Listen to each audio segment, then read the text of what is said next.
Bonjour tout le monde! J'espère que vous allez bien. C'est le 9e live aujourd'hui que je fais et pour mettre une petite coche au-dessus, ben là, j'ai décidé d'être seule. Fait que je vois qu'il y a 2 personnes présentement déjà en ligne. Je sais pas si vous attendiez. C'est cool que vous soyez là. Dites-moi un petit coucou peut-être dans les commentaires. Comme je suis toute seule, ben je sais pas si le son fonctionne. Je présume que oui. Je regarde. Je pense que la méthode de regarder sur mon téléphone, c'était la meilleure pour voir les commentaires en direct. Parce que je pense que des fois, il y a des petits délais. Fait que je vais regarder ici si ça fonctionne. Je vais enlever le son.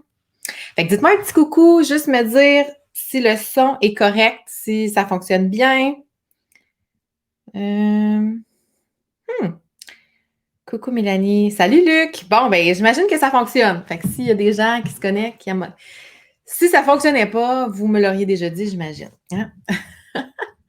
Fait que aujourd'hui, comme je l'ai dit en intro, ben j'ai décidé d'être seule, briser la glace, toute seule comme une grande, faire un direct avec vous pour parler d'un sujet qui revient beaucoup, beaucoup en accompagnement avec des clients en ce moment. Le fameux marketing par courriel, les stratégies d'infolette, c'est quelque chose, il y a beaucoup d'éléments peut-être méconnus ou peut-être qu'on ne comprend pas très bien c'est quoi les objectifs, dans le fond. Je vois Nancy qui est là. Allô Nancy! Fidèle au poste. Merci d'être là, c'est cool.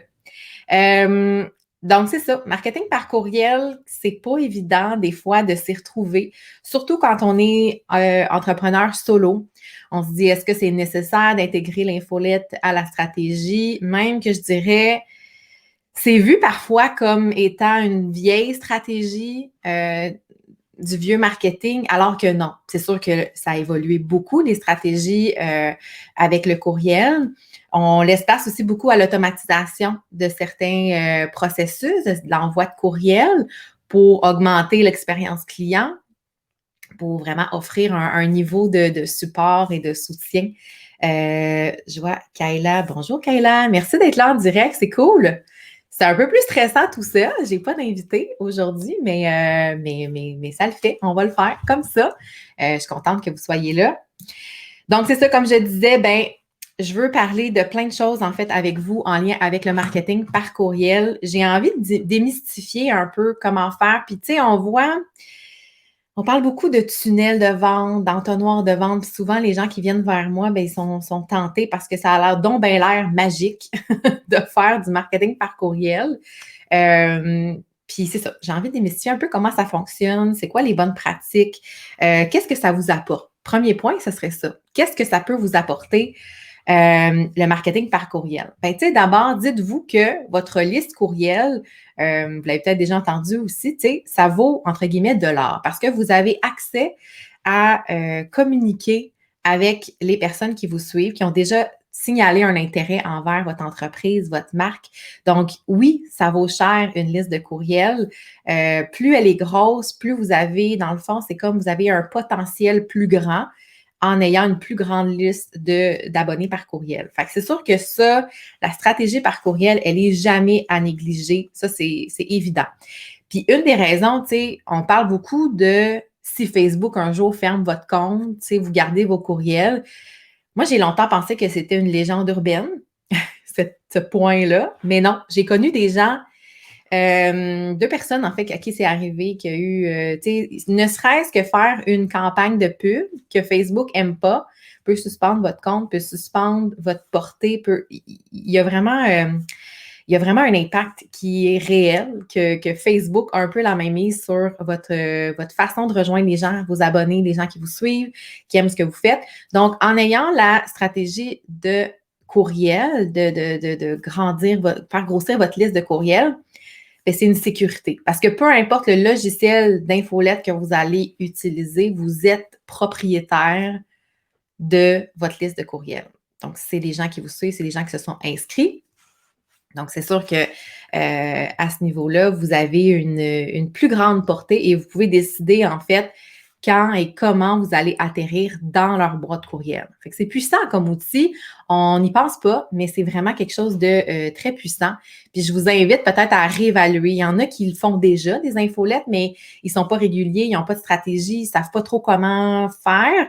Fait que soit que vous réévaluez un peu votre présence, la façon dont vous faites votre marketing par courriel, puis il y en a pour qui c'est pas en place, ben il n'est pas trop tard pour commencer. Ça peut être maintenant que vous commencez. Fait que je ne sais pas si vous avez des expériences à partager en commentaire par rapport au marketing par courriel, peut-être des pratiques que vous aimez voir, des pratiques que vous n'aimez pas voir. Il y en a.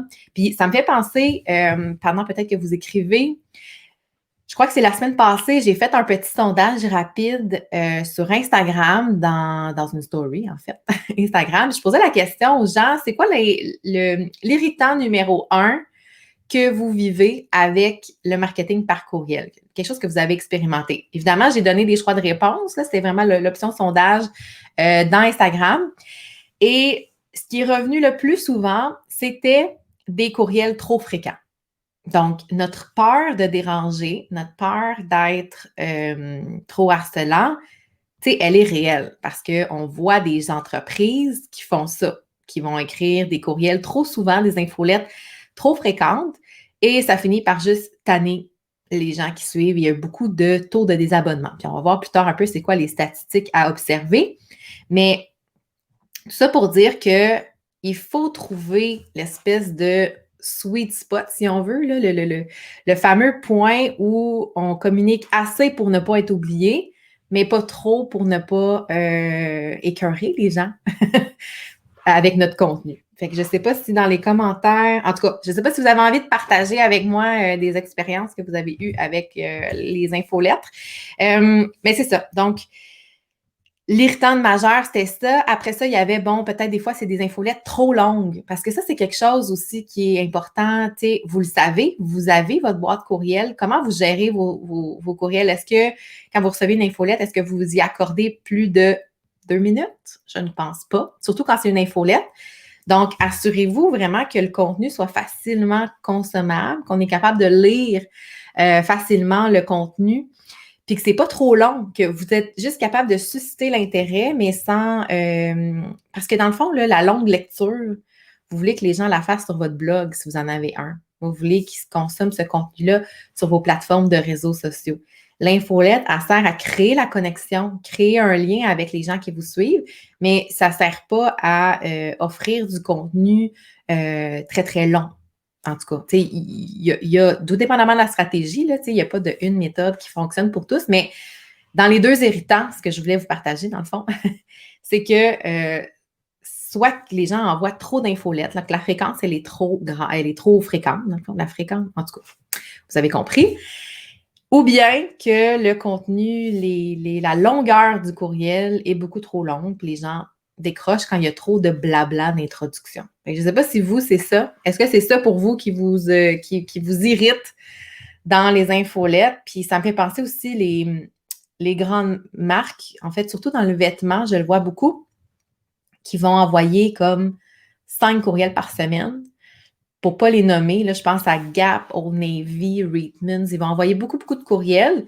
Des fois, on se demande, mais pourquoi ils font ça? Mais la stratégie qu'eux ont décidé d'employer, c'est d'en envoyer tellement que sur la panoplie de courriels que vous recevez, il y en a au moins un que vous allez ouvrir à un moment donné et vous allez passer à l'action, vous allez faire une vente. Dites-vous que s'ils continuent à faire ce genre de stratégie-là, c'est que ça fonctionne. Mais vous n'êtes pas ce genre d'entreprise-là. Donc, peut-être vous n'avez pas nécessairement envie de gâcher le lien qui vous unit avec les personnes qui vous suivent avec, à trop diffuser. Fait que c'est pas une stratégie que je vous recommande, mais quand vous êtes une multinationale, il faut croire que ça fonctionne. Je regarde dans les commentaires, il n'y a pas de questions d'ajout. En tout cas, sentez-vous à l'aise de partager avec moi votre irritant majeur à vous. Qu'est-ce qui vous irrite au plus haut point dans la stratégie d'infolette ou le marketing par courriel? Ça pourrait être intéressant d'en jaser. Après ça, une fois qu'on sait que ça peut nous apporter quelque chose, que ça peut nous permettre de connecter plus facilement avec les gens qui vous suivent, qui vous aiment, qui aiment votre marque, qui aiment votre contenu, bien, c'est quoi les stratégies que vous pouvez décider d'employer? si je prends l'exemple de quelqu'un qui a une boutique en ligne, OK, donc qui vend en ligne, la stratégie d'infolette, ça pourrait être, oui, d'offrir des primeurs sur, tu sais, des promotions, des ventes privées à la limite. Ça peut même aussi de dire, ben moi, dans le fond, là, je vais envoyer 4 infolettes par année parce que j'ai 4 collections, tu sais, une par saison. Puis, je vais envoyer un courriel juste à ma liste. Ils vont voir toute la boutique avec la collection 24 heures avant tout le monde ou 48 heures avant tout le monde. Donc là, ça devient comme, on le sait que cette entreprise-là, on va recevoir 4 courriels par année. On adhère à ça. Puis c'est comme ça que ça va se passer. Puis ça fait un lien de, OK, moi, je suis VIP, je reçois la collection avant tout le monde. Ça peut être une stratégie si vous avez une boutique en ligne. Il faut qu'il y ait un caractère exclusif. OK? Donc, il faut que, des fois, j'ai vu des infolettes où c'était carrément des copier-coller de contenu qu'on avait vu sur Facebook. Je vous recommande pas cette approche-là parce que ça paraît que c'est le même contenu qu'on revoit. Tu sais, si ça part d'une même pièce de contenu, bien, prenez le temps peut-être de remettre, de reformuler dans vos mots puis de partager un peu plus en profondeur avec les gens. Tu sais, dites-vous, il faut qu'il y ait un intérêt, en fait, il faut qu'il y ait un argument qui soit suffisamment élevé pour que les gens aient envie d'adhérer puis de s'inscrire à votre infolette. Après ça, dans les stratégies d'infolettre, en fait, c'est de dire, je l'ai dit, mais une communauté plus proche. Donc, c'est sûr que vous allez partager un peu plus de, je dirais peut-être un peu plus de l'arrière-scène ou un peu plus de vos réflexions que ce que vous allez faire nécessairement sur vos réseaux sociaux. Donc, pensez un peu à qu'est-ce que vous allez offrir de plus aux gens qui vont prendre la peine de vous laisser son courriel. Parce que aimer une page puis donner un courriel, c'est pas le même niveau d'engagement. Donc, il faut honorer la confiance que les gens vous portent en vous laissant leur adresse courriel. Donc, je ne sais pas si ça fait du sens pour vous, mais pour moi, je pense que c'est important d'avoir cette façon d'envisager là l'infolette. Les gens vous font confiance. Ils vous laissent leur adresse courriel. Donc, tu sais, sabotez pas cette confiance-là. Puis prenez-en soin de la liste avec justement des courriels qui répondent un peu à leurs besoins, puis qui ne soient pas trop, justement, comme je disais, harcelants ou trop en mode vente ou trop en mode prospection et tout ça. Donc, vous avez déjà sûrement des exemples en tête. Puis l'autre stratégie aussi qui est intéressante avec l'infolette, c'est que ça vous sert à propulser votre contenu. Tu sais, on se donne beaucoup de mal à produire du contenu vidéo, à produire des capsules vidéo, des Facebook Live, comme en ce moment, des articles de blog. Donc, tout ça, vos collaborations spéciales, ben, tu sais, parlez-en à votre liste. Trouvez une façon d'intégrer ça. Et aussi, ben, donner de la valeur. Puis c'est quoi de la valeur? Est-ce que de la valeur, c'est de donner 3 trucs essentiels pour faire ci? Pas forcément. Tu sais, de la valeur, ça peut être quoi? Ça peut être une réflexion. Ça peut être des constats que vous avez faits. Ça peut être, oui, des conseils, mais c'est pas obligé d'être vraiment tout orienté dans l'action. Donc, je ne sais pas si ça fait du sens pour vous, mais tu sais, on a tendance à dire produire du contenu de valeur, c'est toujours en mode enseignement, en mode éducation, mais ça peut tout simplement être votre prise de conscience puis ce que vous avez à dire sur un sujet. Ça peut être, oui, de la valeur, ça peut être du contenu de valeur. Ça me fait passer, je regarde l'heure et je regarde les commentaires. Je ne sais pas s'il y a des questions, s'il y a des trucs que vous avez envie de partager, mais ça me fait passer, en fait, j'ai préparé un petit quelque chose pour vous parler des statistiques intéressantes à observer. Donc, ici, ça marche-tu? Oui, ça marche. Yeah! J'ai trouvé comment. Fait que si je vous montre, en fait, les statistiques à regarder dans votre logiciel de courriel, si vous en avez un, pour que vous puissiez comprendre, parce que des fois, les gens ne savent pas. Ils vont regarder le taux d'ouverture, le taux de clic, et c'est tout. Mais ce qu'on veut regarder, c'est quoi le portrait de la qualité de votre liste, de la qualité de la relation que vous avez maintenant ici. Donc, le taux de livraison de distribution, là, c'est quand vous envoyez, par exemple, vous avez une liste de, je ne sais pas moi, 500 personnes. Bien, c'est de savoir, il y a combien de personnes qui l'ont reçu véritablement. Parce que des fois, les gens vont donner des fausses adresses courriel. Ça existe en passant. Là, si vous ne voulez pas donner votre courriel à une entreprise, c'est possible d'avoir une fausse, un faux courriel pour vous inscrire. Fait veut pas, ça va impacter votre taux de livraison parce que ça n'arrivera pas dans une boîte. Ça, c'est vraiment intimement lié avec le deuxième point qui est le taux de rebond. Fait que ça le dit quand le courriel bounce, comme en anglais, si votre logiciel est en anglais, vous voyez ça avec le taux de bounce, si on veut. Nancy qui dit intéressant, cool, je suis contente si si ça te parle comme explication de l'infolettre. N'hésitez pas aussi si vous avez des questions parce que je suis là pour discuter, partager. C'est sûr que j'ai préparé un petit peu de contenu, mais des fois, c'est intéressant aussi d'avoir un regard aussi sur ce que vous avez expérimenté avec les infolettres puis le marketing par courriel. Ensuite, le taux d'ouverture, bien là, ça le dit, c'est assez simple, hein, le nombre de gens qui l'ont ouvert. Parce que ce n'est pas parce que vous envoyez votre courriel à 500 personnes que, évidemment, les 500 personnes vont l'ouvrir. Il y a plusieurs raisons à ça. Des fois, c'est simplement que la personne n'a pas l'intérêt. Tu sais, on voit le titre du courriel, d'où l'importance d'avoir des bons titres. On va voir le titre du courriel, puis on va savoir d'emblée que ça ne nous intéresse pas. On va supprimer, puis on ne va pas l'ouvrir. Mais ce qui est intéressant aussi, c'est de voir, bon, avec le taux de rebond, c'est de voir c'est pourquoi aussi le courriel a bouncé, si on veut, excusez-moi l'anglicisme, mais il y a plusieurs raisons. Des fois, c'est vous avez des courriels professionnels, donc la personne est juste tout simplement plus en poste. Donc, l'adresse courriel n'existe plus.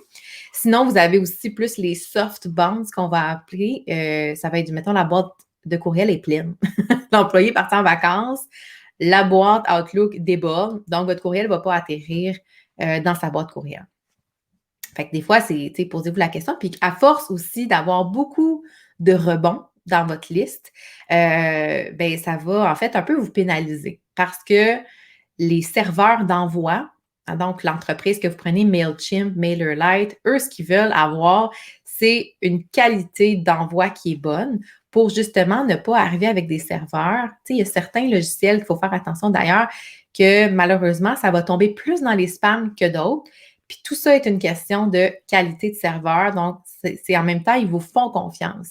Ces logiciels-là, en fait, ils peuvent décider de vous bloquer l'accès à envoyer des courriels s'ils voient que votre liste est de piètre qualité puis que vous faites juste du spam.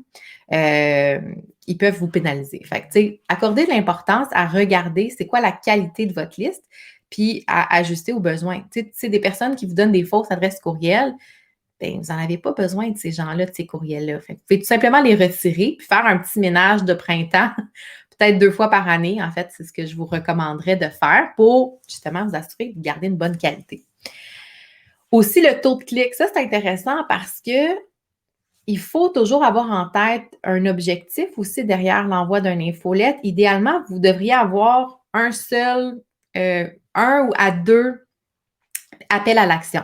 Donc, avec des boutons ou des liens URL pour que les gens, justement, fassent une action concrète. Donc, soit visite votre boutique, vous présentez un produit, une nouveauté, bien, vous l'incitez le plus possible les gens à cliquer sur le bouton pour aller voir la fiche produit, aller voir ce que vous lancez un nouveau programme en ligne. Bien, votre intérêt, c'est de booster votre taux de clic, évidemment.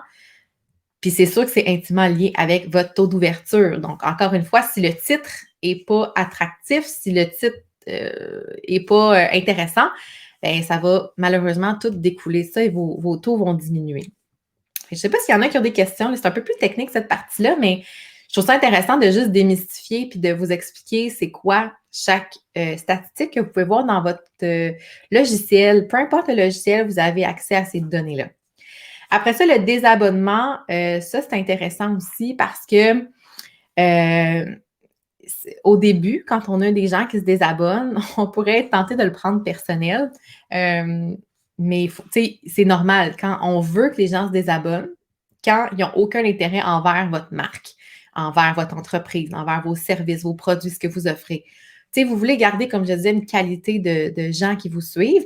Donc, s'il y a des gens qui se désabonnent, c'est qu'ils n'ont pas l'intérêt. Donc, ça ne sert à rien d'essayer de les convertir. Ils reviendront peut-être plus tard, 1 an ou 2 après, quand leurs besoins auront évolué. Mais c'est important de garder l'œil. Si vous en avez trop, c'est peut-être parce que votre approche, elle n'est peut-être pas la bonne. Si vous êtes beaucoup en mode vente, bien là, vous allez peut-être décourager des gens qui sont là vraiment plus pour votre contenu de valeur. Fait que je ne sais pas si ça fait du sens. Luc, ça va bien, je te suis. Yeah! Mais là, toi, tu connais ça aussi, fait que c'est peut-être pas... je t'apprends peut-être pas grand-chose en ce moment, mais tant mieux si tu trouves ça clair. Ça veut dire que c'est clair.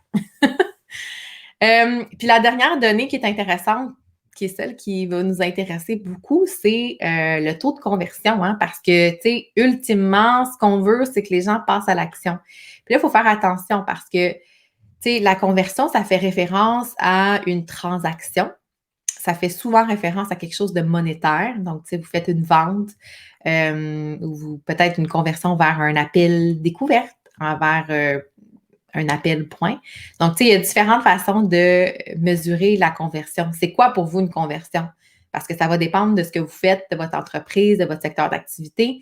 Donc, tu sais, quand on est dans une boutique en ligne, c'est facile. On va dire, ben, la conversion, ça va être l'achat, dans le fond, l'achat qui va se conclure. Mais c'est important de suivre ça. Puis c'est important non plus pas d'avoir, en fait, de ne pas avoir que ça en tête. Des fois, il y a trop de gens qui sont obnubilés par le taux de conversion, mais dites-vous que la relation que vous bâtissez, c'est une relation de long terme.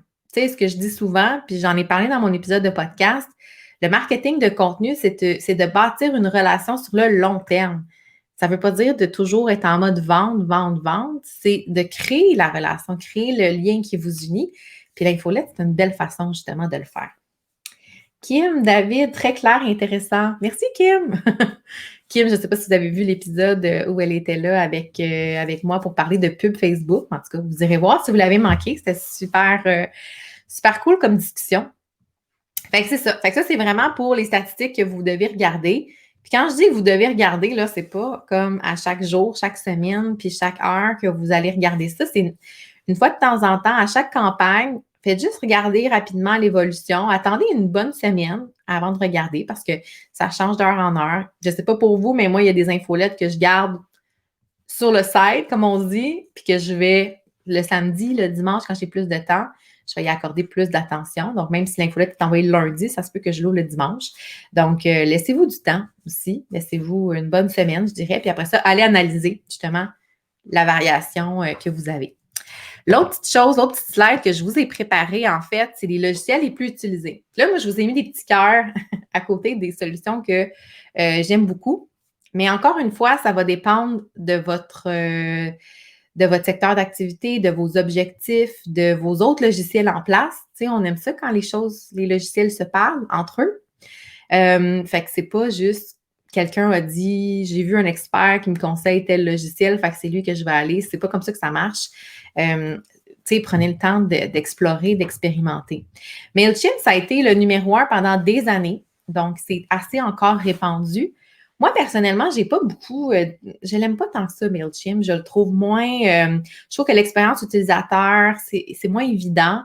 C'est pas mon préféré, honnêtement. Mais je sais qu'il est beaucoup apprécié, beaucoup utilisé. Moi, personnellement, à niveau de prix égal, j'aime beaucoup MailerLite. MailerLite, je l'utilise en fait depuis 2016, avant même que ce soit très connu. En fait, dans mon ancien emploi, c'est la solution qu'on avait sélectionnée parce que le prix était vraiment, vraiment très intéressant. Aujourd'hui, ça a augmenté, là, fait que c'est un peu moins. Le gap n'est pas aussi grand qu'en 2016. Mais MailerLite, pourquoi je l'aime, c'est vraiment, comme je disais, l'expérience utilisateur, la facilité aussi de s'y retrouver, de voir les données. Je ne sais pas comment dire en français, mais le builder, là, le module pour construire vos courriels est ultra facile à utiliser. C'est beau, il y a des modèles vraiment très beaux, faciles à adapter à votre marque, à votre brand. La façon de voir les statistiques aussi. Écoutez, je pourrais vous en parler longtemps. D'ailleurs, je prépare quelque chose en lien avec MailerLite parce que pour moi, c'est vraiment un logiciel que je conseille. En fait, si un client vient vers moi, bien, je vais lui conseiller d'aller explorer MailerLite. Pas nécessairement de le prendre aveuglément, mais au moins d'aller explorer parce que pour quelqu'un qui commence à faire du marketing par courriel, je trouve que c'est la meilleure plateforme pour débuter. C'est simple, c'est agréable à utiliser. Un peu plus que MailChimp, je trouve, en tout cas. Je ne sais pas ce que vous en pensez, ça, dans les commentaires. Je ne sais pas ce que vous utilisez, vous, comme logiciel. dites-moi ça si ça vous tente de donner votre input là-dessus. Après ça, on voit beaucoup ConvertKit, qui est beaucoup apprécié parce qu'il y a un peu plus d'avancée au niveau des automatisations. Donc, ça peut être intéressant quand vous avez des tunnels de vente un peu plus complexes. Je ne l'ai pas dit, là, mais autant MailChimp que MailerLite, vous avez l'option de faire des automatisations. Donc, c'est sûr que dépendamment du niveau, mais honnêtement, je n'ai pas eu de clients jusqu'à maintenant. Puis quand je dis clients, c'est vraiment des entrepreneurs de service, un peu solopreneurs, qui étaient limités avec MailerLite. Même des boutiques en ligne. Vous connaissez là, mon amie Maude Lavoie, que j'ai reçue aussi en Facebook Live, qui est spécialiste Shopify, experte Shopify, et elle aussi recommande beaucoup MailerLite parce que l'intégration avec Shopify est vraiment adéquate. Vraiment, ça fonctionne très, très bien. Fait que c'est pour ça. ConvertKit, je pense que c'est vraiment beaucoup plus avancé dans certaines métriques. Il y a un peu plus aussi de statistiques qu'on donne. Je le connais un peu moins. Fait que, je vous dis ce qu'on m'en a glissé comme mot. J'ai exploré un peu, mais je dirais que c'est un petit peu plus complexe à apprivoiser, mais c'est beaucoup apprécié comme plateforme. Kim David qui dit « Mon coup de cœur est ActiveCampaign. Je garde mes distances de MailChimp également. » Ouais, MailChimp, ça a été longtemps, comme j'ai dit, numéro 1. Puis moi, je ne sais pas pourquoi, mais peut-être parce que j'ai connu en premier MailerLite avant MailChimp, que quand j'ai vu MailChimp, je n'ai pas compris pourquoi il était numéro 1. Je n'ai pas compris l'engouement. Nancy qui dit super, yeah! Fait que c'est ça, ActiveCampaign que Kim aime beaucoup. ActiveCampaign, là, j'ai fait une faute dedans. Je pense pas que c'est écrit de même. Il manque un UI, je pense. En tout cas, vous avez compris. ActiveCampaign, c'est beaucoup plus avancé au niveau des automatisations. Fait que peut-être pour ça que Kim le préfère. Si elle fait plus de pubs Facebook, il y a plus peut-être d'intégrations qui peuvent se faire avec les campagnes. Quoique ça se fait aussi dans MailerLite. Fait que tu nous diras peut-être dans les commentaires, Kim, c'est quoi le petit plus que tu aimes? Parce que c'est sûr que niveau prix, je ne vous cacherai pas qu'avec ConvertKit, ActiveCampaign, on est dans d'autres budgets par mois. Puis il y en existe d'autres. On m'a parlé récemment de Klaviyo, un petit peu plus cher. Fait que pour le solopreneur de service, généralement, MailerLite, c'est comme pas mal dans les budgets, surtout que c'est gratuit jusqu'à 1000 abonnés. Il y a certaines fonctionnalités, par contre, qui sont payantes quand même dans le compte. Mais je dirais que pour débuter, là, vous pouvez débuter gratuitement avec MailerLite. Fait que moi, c'est pour ça que c'est une plateforme que j'aime beaucoup. Après ça, quand j'ai dit autre CRM complet, j'ai mis un petit cœur, c'est parce que je travaille aussi avec des PME. Donc, parfois, il y a des besoins au niveau de CRM pour vraiment là, la prospection, les activités de prospection. Donc, voir vos entonnoirs, mais voir les notes. Tu sais, quel représentant a parlé avec quel client, il s'est dit quoi, on en est où dans le pipeline de vente, c'est quoi les produits, les soumissions, suivre tout ça. Tu sais, vous voyez, là, on n'est pas, avec MailChimp, on ne peut pas faire ça. C'est pas la même chose. Donc, dans certains cas, ça va être mieux d'aller avec des CRM beaucoup plus complets qui intègrent un logiciel d'envoi de courriel. Puis pourquoi c'est intéressant d'avoir cette solution-là tout en un? C'est parce que, exemple, puis je vous donne l'exemple, moi, celui que je propose beaucoup à mes clients, c'est un logiciel qui est québécois qui s'appelle Centrix One. Puis je ne l'ai pas nommé ici, mais je vous en reparlerai peut-être dans un autre live. Mais Centrix One, c'est un logiciel qui est fait, comme je dis, au Québec. Et vous avez toute la gestion de l'équipe de vente qui se fait, mais en plus, c'est que vous pouvez tout automatiser les tâches.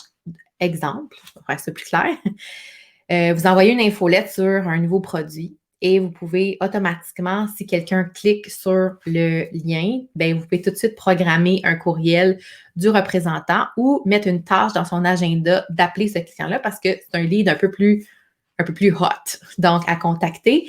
Il y a aussi tous les suivis qui se font automatiquement.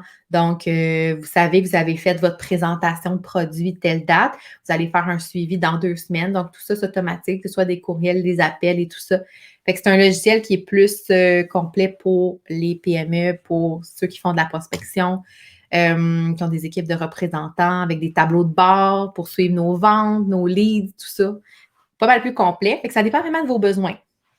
Mais je vois que Kim, tu as ajouté quelque chose. Oui, c'est ça, ça dépend des automatisations et de ce que tu souhaites faire, donc tes objectifs. Effectivement, c'est ça, exactement. C'est important d'évaluer ça sur plusieurs aspects, pas juste le moins cher ou le plus avancé technologiquement parlant, parce que si vous payez pour un logiciel hyper complet et que vous utilisez seulement l'envoi de courriel comme infolette, je veux dire, vous payez pour rien. T'sais. Puis Dieu sait que ça coûte cher, tu sais, à la longue, là, tous les logiciels qu'on utilise, ça coûte cher. Fait que pourquoi, dans le fond, pourquoi payer pour des solutions qu'on n'a pas besoin? Je sais pas si ça fait du sens, ça fait déjà 30 minutes que je parle tout seul. Qui aurait cru que j'aurais parlé aussi longtemps toute seule? D'habitude, je parle super vite. Donc, je ne sais pas s'il y a des questions, des commentaires, des suggestions. Mais voilà, ça, c'était mes petits slides que j'avais préparés pour vous parler un peu des statistiques et des logiciels. Maintenant, je voulais aussi vous parler, tu sais, j'ai beaucoup de questions sur les meilleures pratiques à utiliser. Donc, tu sais, par rapport, tantôt, on parlait de la fréquence qui est parfois trop, tu sais, trop fréquente. En tout cas, ça se dit, là, mais je trouve ça bizarre. Fréquente. Fait que c'est ça. Fait qu'il y a toute la notion de fréquence, mais pour moi, ça vient après un point encore plus important qui est la planification. Parce qu'il n'y a rien de pire que de dire OK, je vais envoyer des courriels aux 2 semaines. Là, arrive le 2 semaines, donc le moment d'envoyer votre courriel, puis là, vous ne savez pas qu'est-ce que vous allez faire. Fait que là, vous faites un peu quelque chose à la va-vite. Moi, ce que je suggère, c'est d'avoir quand même une planification avec une cédule, avec un horaire. Pourquoi? Parce que vous allez aussi créer une habitude. Quand on sait que telle infolette, je la reçois chaque lundi, ça commence bien ma semaine, j'aime ça, vous créez une habitude. Je vous garantis que la fois où vous n'allez pas la faire le lundi, exemple, vous allez juste oublier, les gens vont dire « Hey, c'est drôle, je ne l'ai pas reçu. » Ou ils ne vont pas s'en rendre compte parce qu'il y en a trop, je ne sais pas. Mais, tu sais, je pense que c'est important de créer une sorte d'habitude puis d'avoir une structure parce que dans votre contenu, dans l'orchestration de votre stratégie, bien, vous allez avoir en tête tout le big picture, si on veut, toute la planification globale que vous avez fait normalement, tu sais, en début d'année ou fin d'année d'avant. Donc, vous allez savoir que, bon, ben moi, le mois de février, comme c'est le mois de la Saint-Valentin, ben c'est mes grosses ventes parce que, je ne sais pas, moi, je suis un chocolatier. Fait que moi, tu sais, février, ça va être, je vais parler des, je sais pas moi, des coffrets spéciaux qu'on a fait pour l'occasion.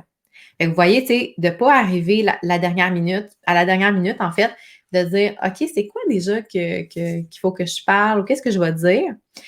La fréquence, ça peut être, tu sais, une fois par mois, une fois par semaine, une fois aux 2 semaines. Vous allez trouver aussi une fréquence qui vous convient. Puis ça va dépendre aussi de la fréquence que vous avez du contenu aussi à créer ou de déjà créer que vous voulez propulser dans votre infolette. Il faut que ça fasse du sens. C'est sûr qu'il n'y a pas une méthode que je peux vous dire, faites ça, c'est comme ça, mais je dirais que globalement, si vous êtes un solopreneur, si vous êtes un coach, si vous êtes un travailleur autonome de service, surtout, puis même peut-être de produits, des fois, c'est que si c'est trop espacé, bien, les gens ont le temps de vous oublier un peu. Tu sais, s'ils ne vous suivent pas sur d'autres plateformes, ils ont le temps de vous oublier. Fait que, tu sais, faut garder le lien quand même. Je ne sais pas si ça fait du sens pour vous. Puis après ça, bien, la rédaction. Tu sais, qu'est-ce qu'on mise, sur quoi on mise dans notre infolette? Je l'ai dit en introduction, mais c'est important de ne pas trop mettre, comme je disais, un texte hyper long parce que les gens ne vont pas accorder là, 10 minutes à un courriel. Vous voulez amener les gens à passer peut-être, si vous avez beaucoup de choses à partager, bien, amenez-les à lire votre article de blog, à consommer votre contenu vidéo. Tu sais, vous avez des gens les plus engagés qui vont vous suivre, qui vont cliquer, mais essayez de susciter l'intérêt dès les premières lignes.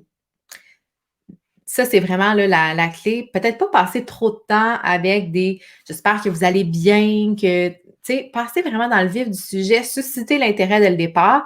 Comme ça, vous allez assurer que les gens vont garder l'attention tout le long puis vont lire votre courriel au complet. Puis pour les titres, parce que là, les titres, ça aussi, c'est une question qui revient souvent. Les bonnes pratiques, comment faire pour susciter, parce qu'on le sait, c'est ça qui va influencer votre taux d'ouverture. Bien, ce que j'aurais envie de vous dire par rapport au titre, c'est faites des tests, OK? Dans les logiciels, c'est sûr que souvent, c'est des options payantes, mais vous avez les fameux tests AB, OK? Puis c'est quoi un test AB? Bien, c'est qu'on va envoyer, on va prendre 50 de votre liste, puis on va tester 2 options de titres. Donc, 25 à l'option A, 25 à l'option B.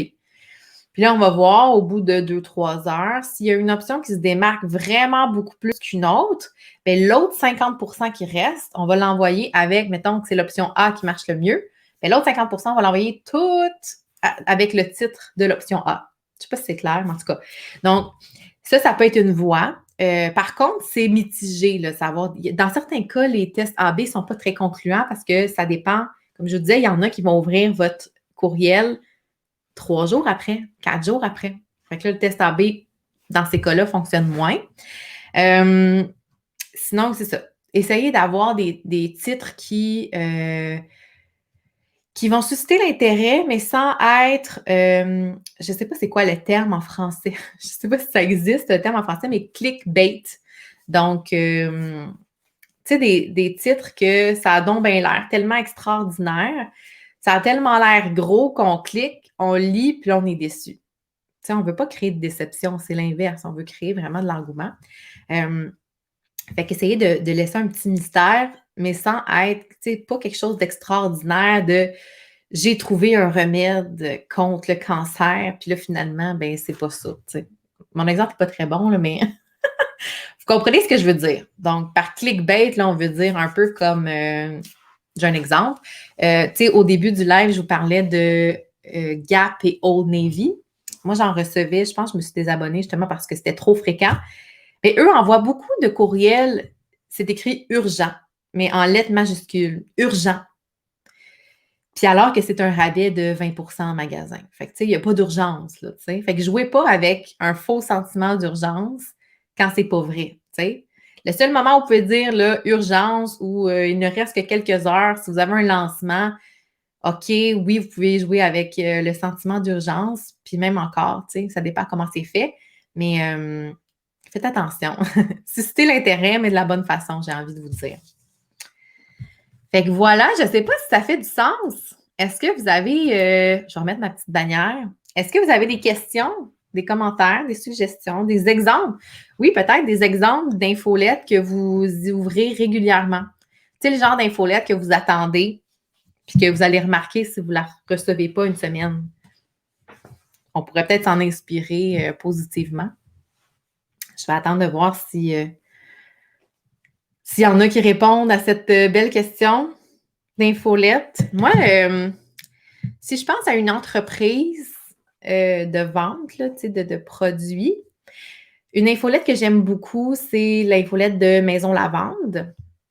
Je trouve que c'est une belle infolette. Elle est visuellement intéressante, puis je pense qu'ils appliquent tous les principes qu'on a discutés aujourd'hui. C'est le fun, on a des nouvelles de la maison. Il y a une belle interaction qui se fait dans l'infolette. Fait que, je ne sais pas si vous avez des exemples pour moi. Charlène Lepage qui dit « La tienne, t'es fine. » T'es fine. Puis tu sais, moi, ça fait pas si longtemps que je l'ai mis en place. Puis je travaille encore, tu sais, à grossir la liste parce que c'est ça, en fait, l'enjeu. C'est pas de créer son infolette puis tu sais, de dire « Ah, inscrivez-vous à mon infolette. » Personne, je vous garantis, là, très peu, vont aller sur un site web puis ils vont s'inscrire à l'espace que vous avez mis « Inscrivez-vous à mon infolettre. » En tout cas, c'est très rare. À moins que vous êtes vraiment un fan incontesté de l'entreprise, là. Luc qui dit « Pas vraiment pour moi. » C'est vrai que c'est dur. Je l'ai posé aussi la question sur Instagram dans une question ouverte, là, puis j'ai reçu des réponses. Peut-être que je pourrais les sortir. Charlène, les emails qui m'envoient le lien de leur nouvel épisode de podcast. C'est vrai, Charlène, que c'est une bonne stratégie pour mousser le podcast. Tu sais, moi, j'ai encore une petite réticence à le faire systématiquement chaque semaine parce que, petit moment de plug, j'ai un podcast qui sort tous les mercredis matin qui s'appelle 180 degrés. Puis j'ai quand même des fois une petite gêne parce que j'ai pas envie que ce soit juste de l'autoplug, mais tu sais, je comprends l'idée que c'est important. Je vais le plugger, mais tu sais, pas systématiquement à toutes les fois. Mais c'est vrai que c'est une excellente stratégie. Nancy qui dit Quand nous voulons humaniser et personnaliser, comment communiquer avec l'infolettre à partir des besoins écoutés des personnes clientes? Bien, ça, c'est intéressant, Nancy, comme question parce que l'infolette, puis je ne l'ai pas dit, là, mais ça peut servir aussi à sonder votre liste de courriels, les gens qui vous suivent, parce que ce n'est pas une liste de courriels, là, c'est une liste de personnes qui vous suivent. Bien, ça sert à ça. Quand vous avez là, des questions, ne serait-ce que qu'est-ce que je vais développer comme offre? Qu'est-ce que je vais développer comme produit? Ça sert à ça. Envoyer des sondages, poser des questions. Il y en a qui répondent aussi aux courriels, aux infolettes. Fait que dans le fond, quand tu parles aussi comment humaniser, bien, j'ai envie de te dire, c'est beaucoup dans la rédaction aussi que ça s'humanise. Tu sais, quand on parle comme une entreprise, mais qu'on est seul, ça fait pas de sens. Tu sais, moi, quand je vois une entreprise avec un site web, que je sais que la personne, elle est solopreneur comme moi, puis que ça parle au nous, nous allons faire votre stratégie. C'est correct si tu as une équipe, tu sais.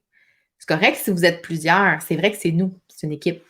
Mais quand tu es seul, parle au jeu, tu sais, parle de toi, parle de comme ton approche. C'est ça qui est intéressant, puis c'est ça qui humanise, je dirais. Je ne sais pas si je réponds à ta question, mais tu sais, puis je disais aussi que j'avais fait des sondages sur Instagram. On peut en faire sur Facebook, puis on se sert de ça comme levier pour créer son contenu aussi pour son infolette. C'est une bonne stratégie aussi à faire. Charlène, parce que je manque souvent les notifications de nouvel épisode et ça me facilite la vie au lieu d'aller chercher sur le site d'entreprise. Hashtag paresseuse assumée. J'aime ça. C'est vrai dans le fond, tu sais, quand on manque les alertes, t'as raison. La stratégie d'afficher le podcast. En tout cas, je vais y penser, peut-être que je vais, parce que moi, mon infolette pour info, je l'envoie habituellement aux 2 semaines. C'est une bonne cadence pour moi, pour créer du contenu, puis avoir le sentiment d'avoir quelque chose à dire d'intéressant. Mais peut-être que dans le fond, la solution, ce serait de dire, j'en fais aux 2 semaines, mais je vais aussi promouvoir le podcast comme il sort par semaine. En tout cas, vous avez compris. J'avoue que c'est un bon point. Fait que je ne sais pas, Nancy, si j'ai répondu à ta question, fais-moi signe, là, si mais je pense que oui. Et peut-être que tu as besoin, tu as une autre question qui te vient en tête. Fait que c'est ça. Fait que je ne sais pas si ça fait du sens pour vous. Je ne sais pas si vous avez vous-même une infolette en place puis que vous avez des enjeux, mais c'est le moment. Je ne pensais jamais faire autant de temps toute seule. C'est cool que vous soyez là. Merci d'ailleurs. Ça fait drôle de parler toute seule puis de ne pas voir des commentaires comme sur Zoom, tu sais. Merci, Mélanie. Super. Bon, écoutez, je pense qu'il n'y a pas d'autres questions. Fait que je vous laisserai aller. Sur ce, merci d'avoir été là, ceux qui ont interagi dans les commentaires. C'est vraiment apprécié. C'est cool de ne pas être seule, finalement. Je me suis dit, au pire, je vais aller en live puis je serai toute seule. C'est pas grave. Les gens, il y a beaucoup de gens qui l'écoutent en replay, comme c'est en plein jour. Fait que c'est ça. Puis ceux qui écoutent en rediffusion, posez vos questions, inscrivez vos commentaires. Ça va vraiment me faire plaisir de vous lire, de vous répondre.